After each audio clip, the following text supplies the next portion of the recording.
আহ কি সেন্ট রে বাবা, ভাজির সেন্ট। কি কি ভাজি করো? ভেটকি মাছ। হ্যাঁ, ভেটকি মাছ।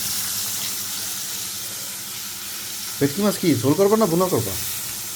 এই যে বেগুন ভাজি করছি, বেগুনা করে বেগুনটা দিয়ে দেবো। বুঝি নাই। বেগুন ভাজি করেছি, বেগুন হচ্ছে ভেটকি মাছ ভুনা করে উপরে বেগুন দিয়ে দেবো। ও মানে তেল তেলে যে ভুনা করে না। হ্যাঁ হ্যাঁ। আর হচ্ছে আপুর তল রান্না করতেছে। একজন জিজ্ঞাসা করছে তুমি এত ভালো রান্না করো কিভাবে? রান্নার আর পড়ালেখার ভিতরে পার্থক্য কি? চর্চা করলে এমনি হয়ে যাবে, তাই ও, রান্না করতে করতে এখন মুখস্থ হয়ে গেছে কোন জায়গাতে কিছু লাগে।